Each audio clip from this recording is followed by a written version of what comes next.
तो अब डे 61 पर देखते हैं कि गोबरू और गोकीची अभी हंटिंग के लिए आए हुए थे। वो अब जंगल से होते हुए गुजर रहे थे, तभी उन्हें कुछ ह्यूमंस दिखते हैं जो कि छुपकर आगे बढ़ रहे थे। उन्हें देखते ही गोबरू पहले तो अपने वो डिवाइस जिनकी मदद से वो किसी की भी बात सुन सकता है उन्हें उन ह्यूमंस के पैर पर लगा देता है और उसके बाद उनका पीछा करने लग जाता है और उन्हें जानने को मिलता है कि वो एल्फ किंग के डॉटर को किडनैप करने वाले हैं। अब कुछ टाइम बाद जब एल्फ क्लैन के लोग वहाँ पर जा रहे थे तभी वो ह्यूमंस उन पर हमला कर देते हैं। उन्होंने लगभग सारे एल्फ को खत्म कर दिया था। अब सिर्फ एल्फ किंग की डॉटर यानी कि एल्फ प्रिंसेस ही बची हुई थी, पर गोबरू को ये ठीक नहीं लगता कि वो लोग उसे किडनैप कर ले जा रहे हैं। इस वजह से गोबरू आगे आता है और उसकी जान बचा लेता है। साथ ही गोबरू ने उन सभी ह्यूमंस को भी कैद कर लिया था। अब अगले दिन हम देखते हैं कि गोबरू उन ह्यूमंस के जांच पड़ताल कर रहा था, जिस दौरान उसे जानने को मिलता है कि 20 दिन बाद फिर से ह्यूमंस हमला करने वाले हैं। अभी उन ह्यूमंस का मिशन नाकाम हो चुका था। गोबरू ने खा लेता है। वो टोटल 8 ह्यूमंस थे, जिसके बाद गोबरू को कुछ और एबिलिटी मिलती है। वैसे अब उसी दिन एल्फ प्रिंसेस को भी होश आ चुका था। अब गोबरू उसके पास जाता है तो वो भी बहुत डरी हुई थी, क्योंकि उसे डर था कि गोबरू उसके साथ कुछ गलत ना करे। वैसे तभी गोबरू नोटिस करता है कि एल्फ प्रिंसेस के पास पंख है, जो कि एल्फ के पास नहीं होते। वैसे अब गोबरू उससे बात करने की कोशिश कर रहा था, पर वो बहुत डरी हुई थी। गोबरू उसे समझाता है कि जैसा वो सोच रही है वैसा वो कुछ नहीं करने वाला, और इसके बाद गोबरू उसके लिए कॉफी वगैरह कुछ लाता है, जो पीकर अब वो एल्फ रिलैक्स करती है। गोबरू से बताता है कि उसने उसे तो बचा लिया, लेकिन वो उसके गार्ड्स को नहीं बचा पाया। अब उसकी जान बचाने के लिए थैंक यू बोलने की बजाय वो गोबरू को ब्लेम करने लगती है कि वो उसके गार्ड्स को क्यों नहीं बचा पाया। पर गोबरू कहता है कि वो ह्यूमंस और एल्फ के वॉर के बीच में नहीं आना चाहता, उसे इससे कोई लेना देना नहीं है। वो तो बस उसने उसकी जान ऐसे ही बचा ली क्योंकि उसे लगा कि उसके साथ गलत हो रहा है। गोबरू से एक और इन्फॉर्मेशन देता है जो कि उसे वहाँ उन ह्यूमंस के ऊपर नजर रखते हुए मिली थी। असल में ह्यूमंस के साथ एल्फ क्लैन से कोई और एल्फ भी मिला हुआ है और वही सारी इन्फॉर्मेशन दे रहा है कि प्रिंसेस कब बाहर जाएगी, उसे कब किडनैप किया जा सकता है। ये सुनकर प्रिंसेस बहुत ज्यादा हैरान हो गई थी। हालांकि गोबरू उससे कहता है कि तुम अभी रेस्ट करो, क्योंकि हम तुम्हें बाद में तुम्हारे फादर यानी कि एल्फ किंग के पास छोड़ आएंगे। वैसे अभी आज के दिन वो वहीं पर रुकती है। तो रात के टाइम पर गोबरू अपने ग्रैंडपा को समझा देता है कि वो खुद को कंट्रोल में रखे और एल्फ प्रिंसेस के पास ना जाए। अब उसका मतलब क्या था ये तो आप खुद समझ सकते हो। अब अगले दिन डे 63 पर गोबरू एल्फ प्रिंसेस को लेकर उसके घर पहुंचता है। अभी क्लैन के बाहर जब वो आया था तो एल्फ प्रिंसेस उसे बता रही थी कि उसके पंख इस वजह से हैं क्योंकि जो हाई लेवल एल्फ होते हैं उन सभी के पंख होते हैं। हालांकि वो इन पंख को छुपा कर रखते हैं, किसी को दिखाते नहीं, लेकिन प्रिंसेस को अभी अभी पंख निकले हैं, इस वजह से उसका उन पर कोई कंट्रोल नहीं है, इसलिए वो अपने आप ही बाहर आ जाते हैं। अब वो वहाँ पहुंच चुके थे। गोबरू नोटिस करता है कि 25 आर्चर्स अपने तीर कमान ताने हुए इंतजार कर रहे हैं, लेकिन इतने में ही प्रिंसेस आगे आते हुए कहती है कि गोबरू ने उसकी जान बचाई है, इसलिए गोबरू को कोई कुछ नहीं करेगा। अब वो सीधा ही एल्फ क्लैन के चीफ यानी कि लीडर के पास पहुंचते हैं। वहाँ पर आकर अभी चीफ गोबरू को थैंक्स कह रहे थे, लेकिन गोबरू कहता है कि मैंने ये किसी का भला करने के लिए नहीं किया था, मुझे इसके बदले में कोई इनाम चाहिए। ये सुनते हुए लीडर ने तुरंत ही एक ट्रेजर वहाँ पर बुला लिया था। उनका फैमिली ट्रेजर है, उसका मतलब वो किसी को दे नहीं सकते, पर फिर भी प्रिंसेस को बचाने के लिए अभी लीडर उसे देने के लिए तैयार था। ये ट्रेजर का नाम फेलनॉट है और ये एक मैजिकल ट्रेजर है। अब एल्फ प्रिंसेस हैरान थी कि उसके फादर सच में गोबरू को इतना रियल ट्रेजर दे रहे हैं। वो कहती है कि ये हमारा फैमिली ट्रेजर है, लेकिन इस पर उसके फादर कहते हैं कि तुम्हारी जान बचाने के लिए ये बहुत छोटा सा गिफ्ट है। अभी गोबरू खुश था, इस वजह से वो उन्हें और भी इन्फॉर्मेशन दे देता है जो कि उसने उन ह्यूमन सोल्जर से ली थी। उस इन्फॉर्मेशन के मुताबिक ह्यूमंस कब हमला करेंगे और किस डायरेक्शन से हमला करेंगे वो सारी जानकारी थी। इस पर किंग बहुत ज्यादा खुश थे और अब एल्फ क्लैन और गॉब्लिन क्लैन दोनों ही लीडर आपस में हाथ मिलाते हैं। इससे उनके रिलेशन अच्छे हो चुके थे। अभी गोबरू को लौटना था, इस वजह से उसे लौटने के लिए भी अभी एल्फ क्लैन के लीडर कुछ और गिफ्ट्स देते हैं। साथ ही वो ये भी पूछते हैं कि उनका एक एल्फ का ग्रुप वो मिसिंग है, उन्हें नहीं पता कि वो कहाँ चला गया। अब हमें तो पता है कि गोबरू ने उस ग्रुप को कैद कर रखा है, लेकिन गोबरू ऐसा दिखाता है कि उसे उस ग्रुप के बारे में कुछ नहीं पता। अभी लौटते वक्त गोबरू को एक लिक्वायर बोतल मिलती है। लिक्वायर थोड़े पढ़े लिखे लोग कहते हैं, हम उसे दारू कह सकते हैं। गोबरू से लेने के बाद बहुत ही ज्यादा खुश था। वो तुरंत ही कहता है कि अगर आपको कभी मेरी मदद की जरूरत हो तो आप मुझे इन्फॉर्म कर सकते हो। अब इसके बाद वो और गोकीची दोनों ही वहाँ से अपने घर यानी कि गुफा में लौट आते हैं, जहाँ पर रात के टाइम जब गोबरू उस दारू को टेस्ट करता है तो उसे वो बहुत पसंद आती है। अगले दिन हम देखते हैं कि अभी गोबरू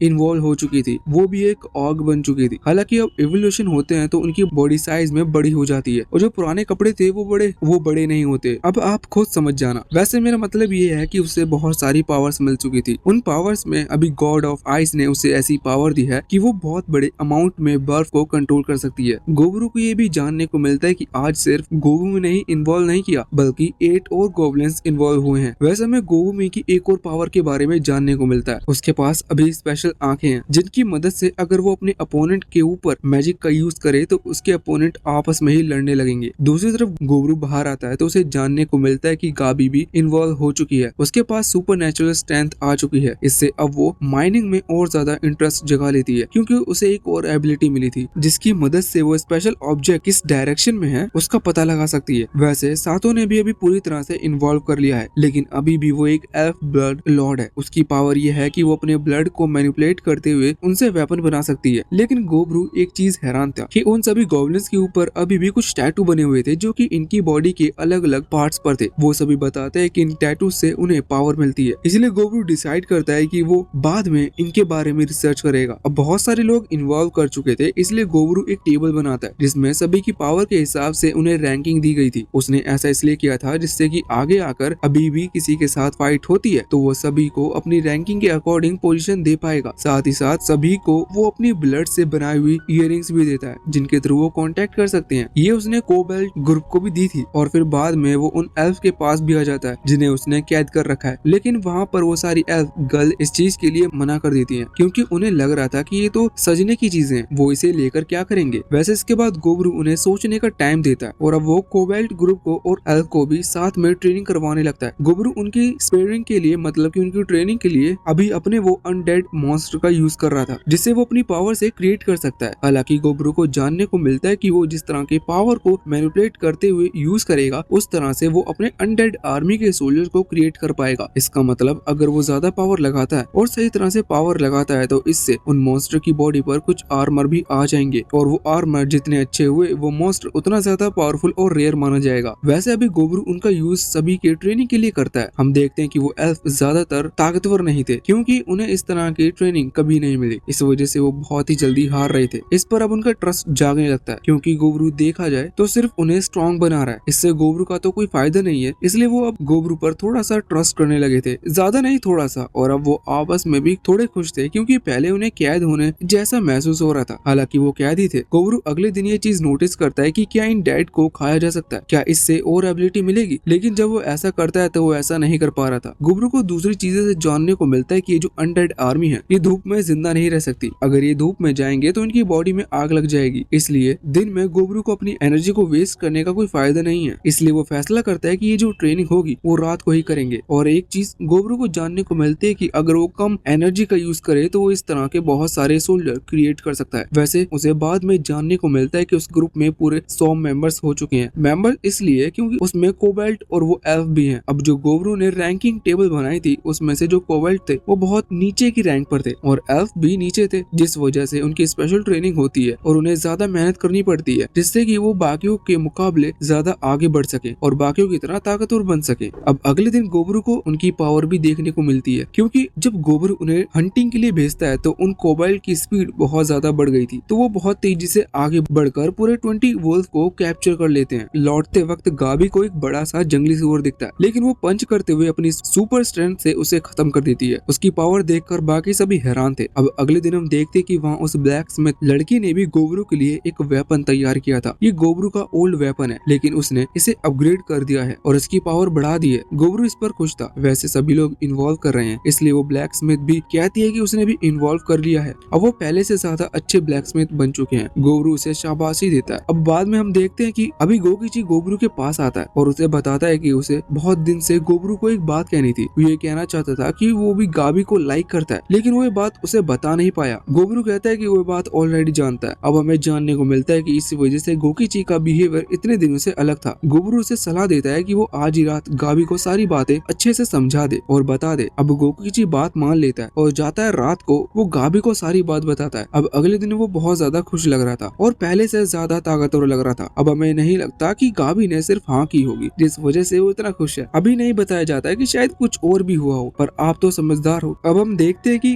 गोबरू और गोकीची की फाइट चल रही है। अब गोकीची बहुत अच्छा महसूस कर रहा है। सुबह से आज वो बहुत ताकतवर ही लग रहा था। वो गोबरू पर कई सारे हमले करता है जिससे गोबरू डोज नहीं कर पाता और गोबरू को थोड़ी चोट भी लग जाती है। लेकिन गोबरू खुश था कि अब गोकीची फिर से पहले की तरह स्ट्रॉन्ग हो चुका है और यहाँ तक कि गोबरू को इस लड़ाई के दौरान अपनी दूसरी पावर का इस्तेमाल करते हुए कुछ स्केलेटन भी वहाँ पर समन करने पड़ते हैं। अब अगले दिन हम देखते हैं कि वो लोग फिर से हंटिंग पर गए थे जिस दौरान दौरान वो कुछ ज्यादा ही दूर आ जाते हैं, जिस वजह से उन्हें कुछ और ऐसे मॉन्स्टर मिलते हैं जिनसे अभी तक उनकी मुलाकात नहीं हुई थी। इन्हें खाने के बाद गोबरू को बहुत पावरफुल एबिलिटी मिलती है और इसमें सबसे पावरफुल एबिलिटी एक कवच तैयार करने की थी। इससे उसकी बॉडी पर एक इंसेक्ट बहुत ही हार्ड आर्मर आ जाता है, जिससे वो अपने हाथ से तो मूव कर पा रहा था, मतलब कि वो अपनी बॉडी को हिला पा रहा था, लेकिन अगर उस पर हमला किया जाए तो उसकी बॉडी को एक खरोच भी नहीं आ रही थी। गोबरू को तो देखने में इतना अच्छा नहीं लग रहा था, लेकिन गोबरू को वो सूट अच्छा लगता है। अब गोबरू इसके बाद वापस से पहले जैसा नॉर्मल हो जाता है, पर वो कवच हटाने के बाद उसके ओरिजिनल क्लॉथ भी गायब हो चुके थे। अभी गोबमी, गाबी और गोकीची दोनों ही वहाँ पर थे। अभी गोकीची को तो छोड़ो भाई, उसका क्या है, पर अभी गाबी और गोबमी की नजर गोबरू पर ही थी। अब आप समझो ना समझो, पर गोबरू समझ जाता है कि ये जो उसके नॉर्मल क्लॉथ थे वही वो कवच बन गए हैं। इसका मतलब उसे एक्स्ट्रा क्लॉथ कैरी करने होंगे। अब कुछ नहीं था, इसलिए वो एक पैंट तो वहाँ पर ढूंढ कर पहन ही लेता है। उसे जानने को मिलता है कि उसने जिस इंसेक्ट को खाया था उसकी वजह से उसे लड़ने की एबिलिटी मिली है, लेकिन सेम एल्फ प्रिंसेस की तरह यहाँ पर भी उसका सेम हाल था, वो उन विंग्स को कंट्रोल नहीं कर पा रहा था। वैसे अब अगले दिन डे 69 पर हम देखते हैं कि अभी गोबरू उस रेड हेयर वाली लड़की के पास आता है। वो पहले से ज्यादा स्ट्रॉन्ग बन चुकी थी, इसलिए वो चाहती थी कि गोबरू उसके साथ ट्रेनिंग करे और वो स्ट्रॉन्ग बने। गोबरू ये देखकर इम्प्रेस था, क्योंकि जब वो दोनों पहली बार मिले थे तब रेड हेयर वाली लड़की बहुत कमजोर थी और सबसे ज्यादा डरी हुई थी, लेकिन अब वो स्ट्रॉन्ग बन चुकी है और खुद को और स्ट्रॉन्ग बनाना चाहती है। अब इसके बाद गोबरू जाकर उस ब्लैक स्मिथ वाली लड़की से भी मिलता है। उसके पास जितनी भी चीजें थी उसने उनकी मदद से एक क्रॉसबो तैयार किया था, लेकिन बाद में जब उसका वो टेस्ट लेते हैं तो वो इतना ज्यादा यूजफुल साबित नहीं होता। गोबरू कहता है कि हमें इस आइडिया को ड्रॉप कर देना चाहिए। वो उसे एनकरेज करता है, क्योंकि उसके पास जो चीजें थी उससे ही उसने एक क्रॉसबो बनाया था। गोबरू कहता है कि अब से हम स्पेशल एक बजट निकालेंगे कि हमें तुम्हारे लिए भी ऐसा सामान ढूंढना है जिससे आगे चलकर पावरफुल वेपन बनाए जा सके। अब इस पर ब्लैक स्मिथ वाली गर्ल बहुत ज्यादा खुश थी, क्योंकि यही उसका पैशन है। बाद में गोबरू जाकर उन दोनों शेफ सिस्टर से मिलता है। उन्हें भी एक नया टाइटल दे दिया गया था, अब वो हेड शेफ हैं, इसलिए बाकी जो गोबलिन शेफ हैं वो अब उनके अंडर काम करेंगे। दूसरी चीज ये कि गोबरू उन्हें समझाता है कि वो नई डिशेस भी बना सकते हैं, और नई डिशेस से उसका मतलब यहाँ पर आलू के चिप्स से था, क्योंकि वो रियल वर्ल्ड में उन्हें खाया करता था। इसके बाद गोबरू उस अल्केमिस्ट के पास आता है। गोबरू को जानने को मिलता है कि उसने एक स्केलेटन के नेल यानी कि नाखून की मदद से एक काम की चीज बनाई है। उनके थ्रू वो किसी भी एनर्जी को एक जगह पर फ्रीज कर सकते हैं। अब उसकी पावर हमें अच्छी तरह से जानने को नहीं मिलती, क्योंकि हमें बस इतना ही बताया जाता है। अभी वो अल्केमिस्ट गोबरू को हक करती है, क्योंकि गोबरू ने उसकी तारीफ की थी, पर तभी वहाँ पर गोबमी और बाकी सभी गर्ल्स आ जाती हैं और गोबरू को पकड़ लेती हैं। उसके बाद वहाँ पर क्या हुआ ये तो हमें नहीं बताया जाता। अब अगले दिन डे 70 पर हम देखते हैं कि वो एल्फ क्लैन से कुछ लोग गोबरू से मिलने के लिए आए थे। रास्ते में उन एल्फ को अपने साथी एल्फ मिलते हैं, जिन्हें गोबरू ने कैद कर रखा था, और वो भी ट्रेनिंग कर रहे थे। लेकिन गोबरू की उन इयररिंग्स के चलते और गोबरू की पावर के चलते उनकी बॉडी ब्लैक हो चुकी थी। इस वजह से बाकी एल्फ को पहचान में नहीं आते कि ये उनके साथी ही हैं। अब जब वो लोग वहाँ गोबरू के पास आते हैं तो वो गोबरू को बताते हैं कि उन्हें खबर मिली है कि ह्यूमंस फिर से उन पर हमला करने वाले हैं और अब वो कुछ बड़ा प्लान कर रहे हैं। इस वजह से एल्फ किंग को गोबरू की मदद की जरूरत है। अभी प्राइस तो हमें नहीं बताया जाता कि गोबरू को क्या मिलेगा, लेकिन गोबरू मदद के लिए हाँ कर देता है। बस वो शर्त ये रखता है कि काम उसकी मर्जी के हिसाब से होगा। इस पर सामने आई एल्फ ने हाँ कर दी थी। अब वो जाने लगा था, लेकिन उसके जाने के पहले गोबरू उसे भी इयररिंग्स देता है और कहता है कि ये चीज किंग को दे देना, जिससे कि हम आपस में कांटेक्ट कर पाएंगे। इसके बाद वो एल्फ वहाँ से चला गया था। हमें जानने को मिलता है कि गोबरू पहले ही जंगल में बहुत सारे अपने ब्लड ड्रॉप के थ्रू ब्लड क्लोन क्रिएट कर चुका है, जिसकी मदद से वो पहले ही सबकी बातें सुन रहा था, और यहाँ तक कि उन ह्यूमंस के बीच छुपकर ये सब प्लान बना रहे हैं। हालांकि गोबरू को नहीं पता था कि किस बारे में बात कर रहे थे कि नहीं। अब गोबरू अब साथियों को बताता है कि वो एक ऐसा ग्रुप तैयार कर रहा है जो कि इस तरह के मिशन को पूरा करे, जिससे उन्हें एक अलग सोर्स मिल जाएगा, एक अलग एक्स्ट्रा इनकम का, जो कि ट्रेजर के रूप में भी वो लेंगे। इन पर सभी लोग बहुत ज्यादा एक्साइटेड थे। वो सभी अपनी टीम का नाम रखते हैं। तो अब अगले दिन डे 71 पर हम देखते हैं कि गोबरू और उसकी वो पूरी नई टीम निकल चुकी थी अपने पहले मिशन के लिए। उन्हें ह्यूमंस के बेस कैंप का पता लग चुका था, इस वजह से उन्होंने हमला करना शुरू कर दिया था। अभी रास्ते में जाते वक्त हमें जानने को मिलता है कि उनके साथ टोटल 36 मेंबर हैं, लेकिन अगर स्पेल से क्रिएट किए गए मेंबर्स को भी गिने तो ये टोटल 73 हैं। अभी कुछ दूर में उस जगह पर पहुंचते हैं, लेकिन ह्यूमंस कैंप के आसपास एक बड़ा सा बैरियर बना हुआ था। पर तभी गोबरू अपने उस सेकंड हैंड की पावर का इस्तेमाल करते हुए उस बैरियर को डिस्ट्रॉय कर देता है, जिसके बाद गाबी आगे आती है और अपनी पावर से पूरे कैंप के आसपास पत्थरों की दीवार खड़ी कर देती है, जिससे कि कोई भी ह्यूमन बचकर ना जा सके। अब गोबमी और सातो दोनों ही अपने मैजिक पावर से वहाँ इंसानों पर हमला कर रहे थे। इंसानों के लिए बचना बहुत मुश्किल हो गया था। इधर गोबरू भी अपने सेकंड हैंड से कुछ स्पिरिचुअल तीर उनके ऊपर चलाता है, और साथ ही साथ उसने अपने स्केलेटन को भी समन कर लिया था। वो सोच रहा था कि इंसानों को हराना बहुत ज्यादा आसान है। तभी हम सामने एक लेडी नाइट को देखते देखते हैं जो कि अभी उन स्केलेटन्स को हरा रही थी। तभी उसका ध्यान यहाँ गोबरू पर जाता है। वो कहती है कि यही ऑर्ग इन सभी स्केलेटन को समन कर रहा है, हमें से ही हराना होगा। इसके बाद ये लड़ाई जितना आसान हो जाए। हालांकि वो कोशिश अच्छी करती है लेकिन फिर भी गोबरू तक पहुंच नहीं पाती। लेकिन फिर भी गोबरू तक पहुंचना बहुत ज्यादा मुश्किल था बाकी सभी के लिए। गोबरू ये देखकर इम्प्रेस था कि वो लेडी नाइट बिल्कुल डरती नहीं है। गोबरू भी जोर से चिल्लाता है लेकिन फिर भी वो डरी नहीं थी। गोबरू उसकी एनर्जी को महसूस करते हुए मन में सोच रहा था कि ये पावरफुल है, बाकी सभी सोल्जर्स के मुकाबले बहुत अच्छी है। इसी वजह से गोबरू इम्प्रेस। लेकिन तभी सामने वो लेडी नाइट उस पर हमला कर देती है, पर उसकी इतनी पावर गोबरू को हराने के लिए काफी नहीं थी। इस वजह से गोबरू ने उसे बहुत ही आसानी से वहाँ से दूर हटा दिया था। गोबरू से कहता है कि मुझसे लड़ने का कोई फायदा नहीं, आखिर फिर मैं तुम सभी को कैद ही होना है। लेकिन इस पर वो लेडी नाइट कहती है कि वो कैद नहीं होगी और गोबरू तब तक उसे कैद नहीं कर सकता जब तक वो उसे हरा ना दे। वो गोबरू को चैलेंज करती है और कहती है कि अगर तुमने मुझे हरा दिया तो तुम जो कहोगे मैं वो करने के लिए तैयार हूँ। गोबरू चैलेंज को एक्सेप्ट कर लेता है। साथ ही गोबरू बाकी सभी से कहता है कि इस लेडी नाइट को, स्कॉर्सियर, प्राइटिस और उस फ्लेमिंग स्वॉर्ड वाली ह्यूमन को छोड़कर बाकी सभी लोगों को मार सकते हैं। सिर्फ इन चारों को ही ये लोग जिंदा कैद करेंगे। ये सुनकर सभी ह्यूमंस हैरान थे कि आखिर ये और इतना ज्यादा कॉन्फिडेंट क्यों है। लेकिन तभी वहाँ पर बाकी सभी अपनी असली पावर का इस्तेमाल करना शुरू करते हैं। गोबरू अपनी पावर्स इंसानों से ही लड़वा रही थी, साथों भी अपनी ब्लड कंट्रोल टेक्निक से एक क्रिएचर क्रिएट कर रही थी जिससे लड़ पाना ह्यूमंस के लिए नामुमकिन था। अब पक्का हो गया था कि गोब्लिन्स नहीं हारने वाले। लेकिन इधर फिर भी वो लेडी नाइट पूरी कोशिश करती है गोबरू पर हमला करने की। उसके बाकी अटैक तो काम नहीं करते लेकिन लास्ट वाला अटैक उसे गोबरू तक पहुंचा देता है। गोबरू ये देखकर इम्प्रेस था। हालांकि गोबरू को इस चीज से चोट नहीं लगी थी क्योंकि उसकी बॉडी बहुत हार्ड है। अभी जब वो लेडी नाइट उस पर हमला कर रही थी तो इतने में ही वो दूर से एक ह्यूमन मैग अपनी बहुत ही पावरफुल मैजिक टेक्निक का इस्तेमाल करते हुए इस तरफ हमला करता है। वो अभी लेडी नाइट से कह रही थी कि वो सामने से हट जाए वरना उसे चोट लग जाएगी, और चोट क्या वो मारी जाएगी। लेकिन लेडी नाइट वहाँ से नहीं हटती। ये अटैक बहुत ही पावरफुल था। इस वजह से यहाँ गोब में सातों और बाकी सभी हैरान थे। लेडी नाइट सामने से नहीं हट रही थी। इस वजह से वो समझ गए थे कि वो खुद को सैक्रिफाइस करने के प्लान में है और वो गोबरू के लिए थोड़ी चिंता कर रहे हैं क्योंकि ह्यूमंस का अटैक बहुत ही ज्यादा पावरफुल है। लेडी नाइट खुश थी कि भले ही उसकी जान चली जाए लेकिन फिर भी वो गोबरू से हारेगी नहीं। पर तभी जब वो अटैक उनकी तरफ बढ़ रहा था तो वो लेडी नाइट को वहाँ से हटाते हुए सामने आ जाता है और अपने मैजिक के 3 लेयर करते हुए थर्ड डैमेज टेक्निक का इस्तेमाल कर उस स्पेल को रोक देता है और साथ ही फिर उसे वो कंप्रेस भी कर देता है जिसकी वजह से वहाँ आसपास कोई भी डिस्ट्रक्शन नहीं फैला। ये देखने के बाद लेडी नाइट और बाकी वो ह्यूमन सोल्जर बहुत ज्यादा हैरान थे। अब अगले सीन में हम देखते हैं कि उन लोगों की पार्टी चल रही थी क्योंकि उन्होंने एक वॉर जीत ली है और यहाँ पर एल्फ किंग भी थे। अभी पार्टी के बाद गोबरू उन प्रिजनर से आकर मिलता है लेकिन वो सभी ठीक नहीं थे क्योंकि वो कैद है। अगले दिन गोबरू फिर से उनसे जाकर मिलता है और उन्हें वो इयररिंग्स देता है जो कि उसके ब्लड से बनी हुई है। वो ऐसा इसलिए कर रहा था जिससे कि अगर ह्यूमंस कुछ और प्लानिंग बनाते हैं या फिर उनका जो पहले का कोई प्लान है अगर वो उस बारे में बात करते हैं तो गोबरू को उस चीज की इन्फॉर्मेशन मिल जाए। अब जब वो ये बात एल्फ किंग को बताता है तो इस पर बहुत ज्यादा खुश थे कि गोबरू का प्लान बहुत अच्छा है। साथ ही वो गोबरू को और ज्यादा दारू ऑफर करते हैं इस इन्फॉर्मेशन के बदले। गोबरू ने तुरंत ही इस ऑफर को एक्सेप्ट कर लिया था। अब बाद में एल्फ किंग को सारी इन्फॉर्मेशन मिलती है। हमें भी जानने को मिलता है कि असल में ह्यूमंस बहुत बड़ी प्लानिंग के साथ हमला कर रहे थे। ये जो टुकड़ी थी अभी गोबरू ने हराई है ये बहुत छोटी थी। इससे ज्यादा बड़ी आर्मी अभी एल्फ किंग के पैलेस पर हमला करने वाली है। इसमें 500 ह्यूमंस हैं और उसके साथ साथ विजार्ड भी हैं जो कि मैजिक यूज करना जानते हैं। ये सुनकर गोबरू सोचता है कि अगर वो लोग हेल्प नहीं करते तो इस तरह से तो एल्फ किंग बहुत ही आसानी से हारे जाते क्योंकि ह्यूमंस घेरते हुए उन पर हमला कर रहे थे। हालांकि अभी ह्यूमन आर्मी जंगल से आगे बढ़ रही थी। गोबरू के लिए उन्हें रोकना कोई मुश्किल बात नहीं थी। वो अपने ग्रुप के साथ वहाँ पर पहुँचता है। उसने पहले ही कुछ पेड़ कटवा दिए थे जिससे ह्यूमन रास्ता रुके और इसके बाद उसका वो पूरा ग्रुप अचानक से हमला करना शुरू कर देता है। ह्यूमंस को इस चीज का पता नहीं था और साथ ही उस जगह पर कई सारे ऐसे ट्रैप थे जिसमें ह्यूमंस फंसते जा रहे थे। वो एक गड्ढे में गिर जाते हैं जिसकी वजह से उन्हें हराना बहुत ही ज्यादा आसान हो गया था। वो लोग बस दूर से तीर चला रहे थे और ह्यूमंस मरते जा रहे थे। अब हम देखते हैं कि उन ह्यूमंस के बीच उनका जो कमांडर था वो उन्हें ऑर्डर देता है कि वहाँ पर उन्हें जो कुछ भी मिले वो अपने सामने लगा लें क्योंकि अगर हम उनके हर अटैक को बचते रहे तो उन ऑर्ग को नीचे आकर हमसे लड़ना होगा और फिर उसके बाद हम उन्हें हरा देंगे। उसका प्लान बिल्कुल परफेक्ट। गोबरू ये देखकर इम्प्रेस हो जाता है तो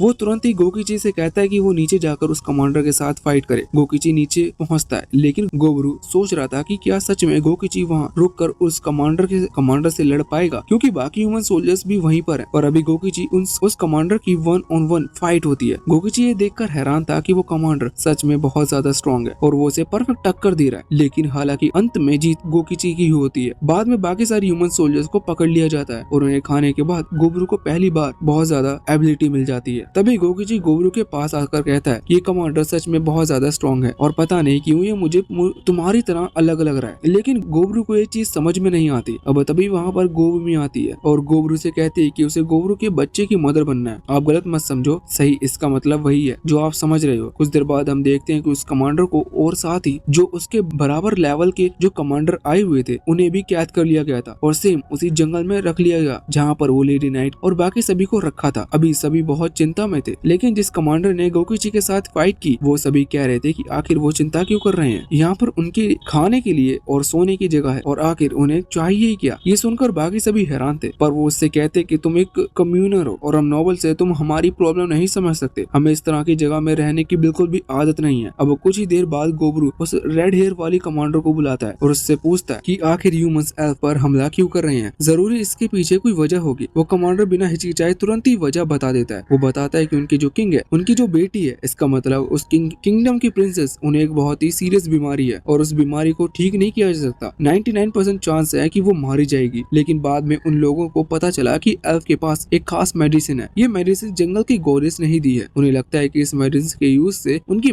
प्रिंसेस बच जाएगी। इस वजह से ह्यूमंस एल्फ पर हमला कर रहे हैं जिससे कि वो फोर्सफुली उस मेडिसिन को ले पाए। अब कुछ टाइम बाद हम देखते हैं कि वहाँ पर गाबी अभी फिर से माइनिंग में लगी हुई थी, जिस दौरान अचानक से वो एक पत्थर पर अपनी कुल्हाड़ी मारती है तो उस पत्थर के अंदर से पानी निकलना शुरू हो जाता है जो कि बहुत गर्म था। वो लोग हैरान थे क्योंकि उन्होंने इस तरह की चीज आज तक नहीं देखी थी, पर फिर भी गोबरू वहाँ पर आकर बताता है कि ये पानी बहुत ही यूजफुल है, इससे हमारे इंजरीज जल्दी हील होती हैं और ये हमारे स्किन के लिए भी अच्छा है। गोबरू वहीं पर एक गड्ढा खोदता है और एक हॉट स्प्रिंग बना देता है और वो लोग उसमें एंजॉय करते हुए बाकी सभी गाबी को भी थैंक्स कह रहे थे। अब अगले दिन डे 75 पर हम देखते हैं कि गोबरू ने उन सभी ह्यूमंस कमांडर को और सोल्जर को बाहर बुला लिया था। उसने बाकी सभी सोल्जर को जिंदा छोड़ दिया था, सिर्फ कुछ को ही खाया है। ये सभी वो थे जिन्होंने उस फाइट में बहुत अच्छा परफॉर्म किया। गोबरू उन्हें अपने साथ इसलिए लाया था जिससे कि वो अपने इनके थ्रू ट्रेनिंग करवाकर अपनी आर्मी को स्ट्रॉन्ग बनवा सके। अभी वो गोकिची, गोमी, सातो और होबिसाई को कमांडर बनाता है जिससे कि वो अपनी गोब्लिन आर्मी को कमांड कर सके। वैसे होबिसाई का नाम अब स्पेलसाई है क्योंकि वो स्पेल लॉर्ड बन चुकी है। ये चीज मैंने पहले बताई नहीं, लेकिन जो गोबरू है उसका नाम गोबरू है, लेकिन अब जब वो ऑर्ग बना था तो उसके बाद से उसका नाम ऑर्ग हो गया था और ऐसा ही बाकी सभी नामों के साथ भी बदले गए। लेकिन अब हम कहानी से शुरुआत से ही वही नाम लेते आए हुए हैं, जिस वजह से हम उन्हें सेम नाम से उन्हें बुलाएंगे। तो अब यहाँ पर ट्रेनिंग के दौरान हम ये चीज नोटिस करते हैं और साथ ही गोबरू ये भी चीज नोटिस करता है कि गोमी और होबिसाई चीज में बहुत ज्यादा परफेक्ट है। उन्हें पता नहीं कि अब किसको उसे ऑर्डर देना है, लेकिन गोकिची और सातो दोनों ही परेशान थे क्योंकि उनके लिए चीज बहुत ज्यादा मुश्किल हो रही थी क्योंकि अभी तक वो सिर्फ गोबरू के ऑर्डर फॉलो करते हुए हैं। अब ह्यूमन सोल्जर का तो ठीक है, वो ऑर्डर फॉलो कर रहे हैं, लेकिन कमांडर ये चीज समझ नहीं पा रहे थे कि गोबरू सिर्फ उनकी मिलिट्री की टेक्निक को सीखना चाहता है, पर उन्हें समझ में नहीं आ रहा था कि गोबरू ऐसा क्यों कर रहा है। तभी वो रेड हेयर वाले कमांडर आगे आता है और गोबरू को फाइट के लिए चैलेंज करता है क्योंकि गोबरू उन सभी में सबसे ज्यादा ताकतवर है। गोबरू भी इसके लिए बहुत ज्यादा एक्साइटेड था, लेकिन ऐसा करने से पहले गोबरू उस रेड हेयर कमांडर की बॉडी पर मैजिक से एक लेयर बना देता है जिससे कि गोबरू के अटैक उस पर बहुत ज्यादा डैमेज ना पहुंचे। गोबरू जानता था कि उसके अगर सीरियस अटैक उस पर पड़े तो इससे वो रेड हेयर कमांडर मारा भी जा सकता है। अब फाइट शुरू होती है, लेकिन उस कमांडर के लिए गोबरू हमला कर पाना नामुमकिन था। वो बहुत ही जल्दी हार गया। तभी गोकिची आगे आता है। यहाँ पर गोकिची, गोबरू ने पहले ही उस कमांडर को हील कर दिया था, इस वजह से गोकिची भी लड़ने के लिए चैलेंज करता है जो उस कमांडर ने एक्सेप्ट कर लिया था। बाद में फाइट होती है और गोबरू ये देखकर इम्प्रेस था कि गोकिची भी उस रेड हेयर कमांडर की वजह से अब पहले से ज्यादा मोटिवेट हो चुका है खुद को स्ट्रॉन्ग बनाने के लिए। वैसे अब वो रेड हेयर कमांडर यहाँ पर गोबरू को बताता है कि वो एक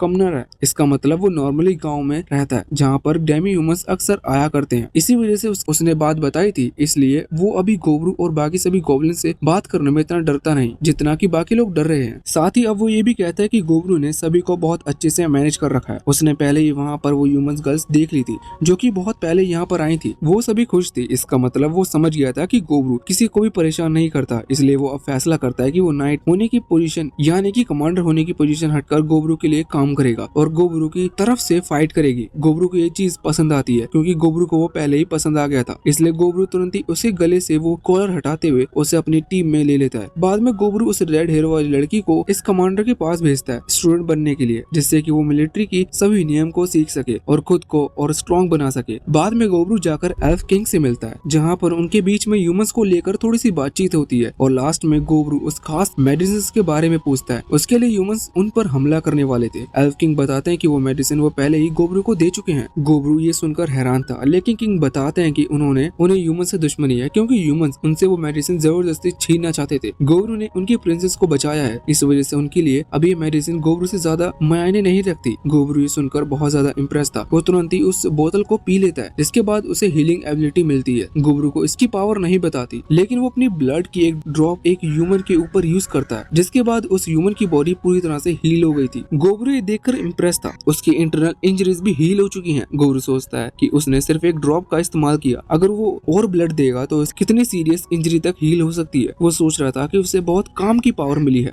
वैसे अब डे 81 पर हम देखते हैं कि गोबरू और उसका पूरा ग्रुप अपने अगले मिशन की तरफ आ गए थे, जहाँ फिर से उन्हें एक ह्यूमन आर्मी पर हमला करना था। ये ह्यूमन आर्मी उनके लिए बहुत कमजोर थी। उन्होंने सिर्फ 20 मिनट के अंदर इन्हें खत्म कर दिया था, जिसके बाद अभी गोबरू अपने स्लाइम की पावर से उन ह्यूमंस की बॉडी को एक साथ कंबाइन कर वहाँ से ले जाने की तैयारी में था। वो लोग नोटिस करते हैं कि साथों को अभी इस चीज में बहुत मजा आने लगा है और वो हमेशा लड़ाई के लिए बहुत एक्साइटेड रहती है। अब अगले दिन हम देखते हैं कि अभी गोबरू वहाँ एल्फ किंग से मिलने के लिए आया था। बाकी एल्फ बात कर रहे थे कि गोबरू आज ही किंग से मिलने आया है और अपने साथ कुछ ह्यूमंस को भी लाया है। वैसे गोबरू उनको बताता है कि एल्फ किंग बाकी एल्फ से ज्यादा अच्छे हैं, और ऐसा ही होता है क्योंकि जब वहाँ पर जाकर वो बैठते हैं तो एल्फ किंग ने उनके लिए खाने की बहुत सारी चीजें मंगवाई थी। साथ ही वो गोबरू को थैंक्स भी कहते हैं इस लड़ाई में उनका साथ देने के लिए, और वो ये भी बोलते हैं कि हमें इस लड़ाई को खत्म करना होगा क्योंकि हम हमेशा इस तरह से नहीं लड़ सकते। अभी लड़ाई में वो अपने सबसे बेस्ट सोल्जर्स को भेजेंगे, साथ ही गोबरू उनकी मदद करेगा। अभी गोबरू को इसके बदले कुछ ना मिल रहा था, इसी वजह से उसे कोई प्रॉब्लम नहीं थी। अब जब वो वहाँ से लौट रहे थे तो उस दौरान वो लेडी नाइट गोबरू के इतने टाइम के बिहेवियर को देखते हुए उससे कहती है कि वो खास मेडिसिन को क्यों नहीं दे देता,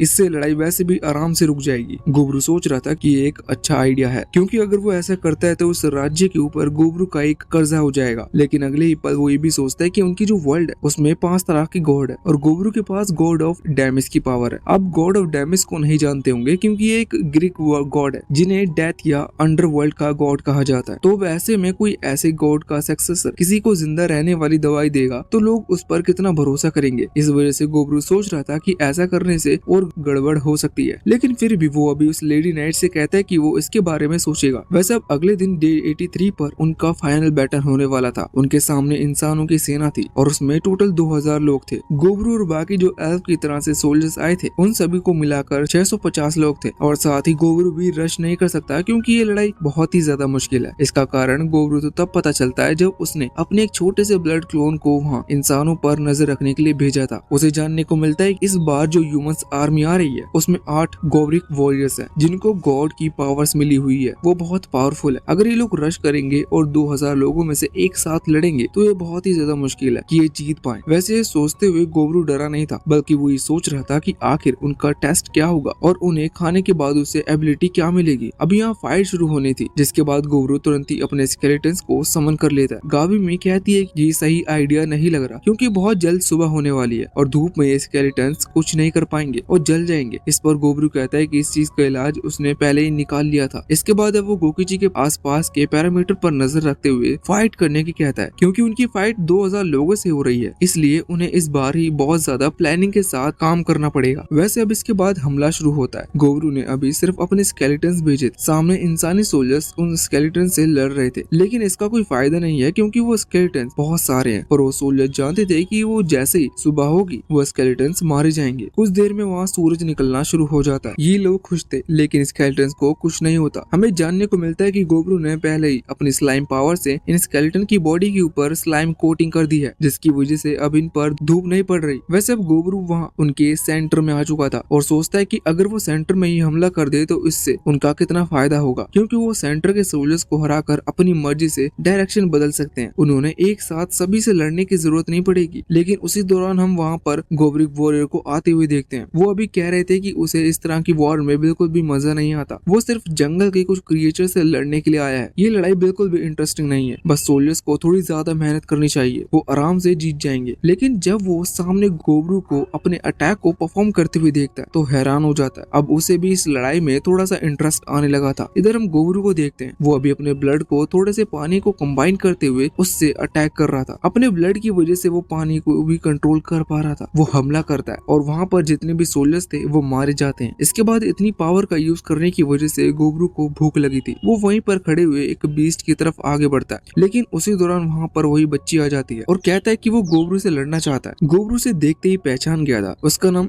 फिलिपो है और उसे बॉर्न बग ग्रेव कहा जाता है, ये उसका टाइटल है। लेकिन यहाँ पर फिलिपो उससे गुस्से में आ गया था क्योंकि उसे पसंद नहीं कि कोई उससे कमजोर या फिर जिसे वो जानता नहीं वो उसे उसके टैग से बुलाए। तो यहाँ पर वो अभी गोब्रू पर गुस्सा कर रहा था, तभी गोब्रू उसकी आंखें नोटिस करता है। उसकी आंखें किसी इंसेक्ट की तरह थी। गोब्रू समझ जाता है कि इसे गॉड ऑफ डेमोनिक इंसेक्ट की पावर मिली है। वैसे भी वो बच्चा मतलब कि फिलिपो गोब्रू पर इसलिए भी गुस्सा कर रहा था क्योंकि गोब्रू की वॉर की वजह से उसके वेकेशन कैंसिल हो चुके हैं और उसे यहाँ पर आकर अभी लड़ना पड़ रहा है। गोब्रू को वो किसी बच्चे की तरह लग रहा था, लेकिन गोब्रू उसके अंदर से निकलने वाली उस डार्क एनर्जी को महसूस कर पा रहा था, जिससे वो जानता है कि ये बच्चा अच्छे से लड़ सकता है। वैसे यहाँ पर फिलिपो को भी पता था कि गोब्रू के पास भी किसी गॉड की पावर है, तो वो पूछता है कि तुम्हारे पास किस गॉड की पावर है, लेकिन गोब्रू कुछ भी नहीं कहता। फिलिपो कहता है कि तुम बहुत कम बोलते हो। इसके बाद फिलिपो ने अपने पास से कुछ कांच के बीकर निकाल लिए थे, उनके अंदर छोटे छोटे इंसेक्ट थे। वो बताता है कि उसके पास नेक्रोमेंसर की पावर्स भी है। वो इंसेक्ट को वहाँ जमीन पर छोड़ देता है और वो इंसेक्ट जाकर उन सोल्जर्स की बॉडी में घुस जाते हैं, जिसके बाद फिलिपो उन सोल्जर्स को कंट्रोल कर सकता था। वो डेड बॉडीज अभी खड़े होने लगी थी, जो देखकर गोब्रू थोड़ा सा हैरान था और वहाँ पर उसने बहुत सारी डेड बॉडीज को एक साथ खड़ा कर दिया था। ये बहुत बड़ी बात है क्योंकि जो नॉर्मल गोब्रिक वॉरियर्स होते हैं वो एक वक्त पर द समथिंग डेड बॉडीज को इस तरह से नेमोरिक मेंसर की पावर से यूज कर सकते हैं। पर फिलिपो बताता है कि उसके टैग में ब्रेव टैग भी जुड़ा हुआ है। वो एक वक्त पर 100 से ज्यादा डेड बॉडीज को कंट्रोल कर सकता है। साथ ही अब वो अपनी पावर का यूज करते हुए उन डेड बॉडीज की पावर को बढ़ाता है, जिसके बाद अचानक से वो डेड बॉडीज इंसेक्ट में बदलना शुरू हो गई थी। इससे उन्हें इंसेक्ट की पावर मिलती है और फिर वो हमला करना शुरू कर देते हैं। गोब्रू उनके अटैक से बच रहा था और वो अपने वेपन से उन्हें खत्म करते जा रहा था। इस दौरान अभी फिलिपो उससे बहुत ही ज्यादा इम्प्रेस था, लेकिन वो देखना चाहता था कि आखिर गोब्रू कितनी स्पीड से खुद को हील कर सकता है। अब इसी के लिए वो अपने पेट को वहाँ पर बाहर निकालता है। उसका पेट एक जायंट सेंटिपिड है जो कि सच में बहुत बड़ा है। वो उससे गोब्रू पर हमला कर रहा था। गोब्रू उसके अटैक को डोज नहीं कर पाता और वो सेंटिपिड सीधा जाकर गोब्रू से टकराकर उससे दूर ले आता है। अभी फिलिपो बहुत ज्यादा खुश था। वो बताता है कि ये उसका सबसे फेवरेट पेट है और पता नहीं क्यों पर बाकी नॉर्मल ऑर्डिनरी ह्यूमंस इसे नेचुरल डिजास्टर भी कहते हैं। वो ये भी बताता है कि इसके अंदर जो वेनम है यानी कि जो पॉइजन है वो इतना खतरनाक है कि वो इंसानों की बॉडी के जो ये ऑर्गन्स है उन्हें अंदर से पैरालाइज कर सकता है। वैसे अभी उस इंसेक्ट ने गोब्रू को बाइट कर रखा था, लेकिन गोब्रू मरा नहीं था, जो देखकर फिलिपो एक्साइटेड था और कह रहा था कि मानना पड़ेगा मेरे इस जायंट सेंटिपिड के सामने कोई इतनी देर तक टिक नहीं पाता। वैसे इसके बाद वो देखता है कि शायद गोब्रू मर गया, इस वजह से उसे वो अपने सामने लेकर आता है और अपने सेंटिपिड को बाकी गोब्लिन्स पर हमला करने के लिए भेज देता है। यहाँ पर अभी वो सोच रहा था कि वो गोब्रू की बॉडी को डिस्पोज कर सकता है, जिससे उसे भी ये पता चल जाएगा कि गोब्रू के पास किस गॉड की पावर है। लेकिन वो ऐसा करे इससे पहले ही गोब्रू की बॉडी वहाँ से गायब हो चुकी थी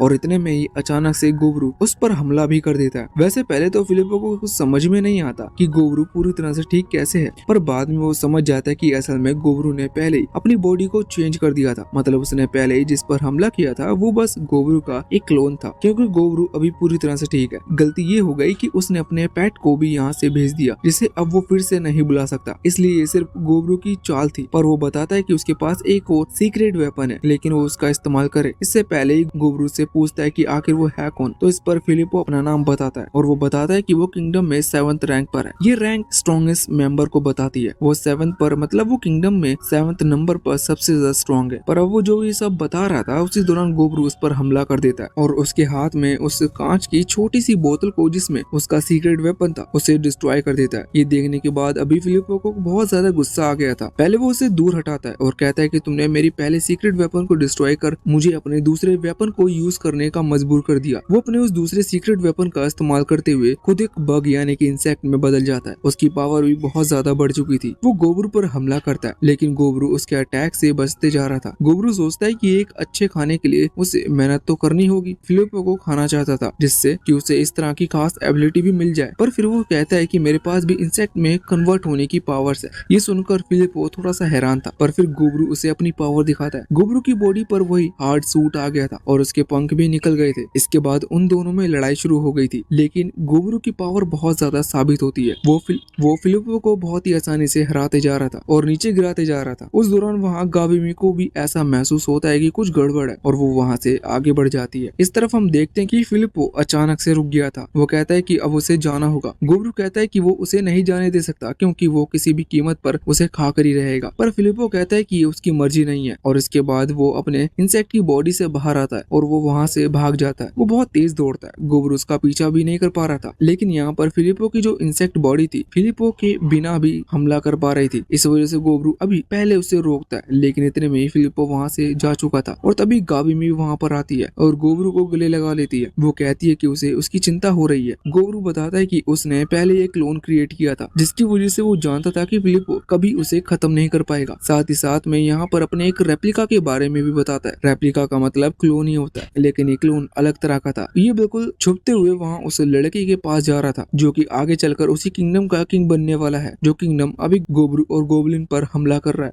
गोब्रू ने अपने रेप्लिका को वहाँ उस दवाई को लेकर भेजा था। वो क्लोन उस नए राजा की कुर्सी के पीछे जाकर छिप जाता है और उसे सीक्रेटली कहता है कि वो अपनी जगह से ना हिले। साथ ही वो उसे अपने आर्मर को चेक करने को कहता है। वो राजा देखता है कि उसके आर्मर में वही सेम दवाई रखी हुई है। यहाँ पर गोब्रू का रेप्लिका उससे कहता है कि वो लड़ाई कंटिन्यू नहीं करना चाहते क्योंकि ऐसा करने से दोनों तरफ के सोल्जर्स मारे जाएंगे और इसका कोई फायदा नहीं है। वो राजा मान गया था। इस तरफ गोब्रू सोच रहा था कि उसके पास कितना अच्छा चांस था। अगर वो चाहता तो उस राजा को खत्म कर सकता था, लेकिन इससे सिर्फ प्रॉब्लम होती क्योंकि फिर पूरा किंगडम उन पर हमला कर देता और साथ ही किंगडम के बाकी जो साथी किंगडम्स होते हैं वो भी उन पर हमला करते। गोब्रू ने एक बहुत बड़ी वॉर को रोक दिया था। वैसे वॉर उसकी और ह्यूमंस की बिल्कुल नहीं थी क्योंकि ये वॉर हमेशा से एल्फ और ह्यूमंस की थी।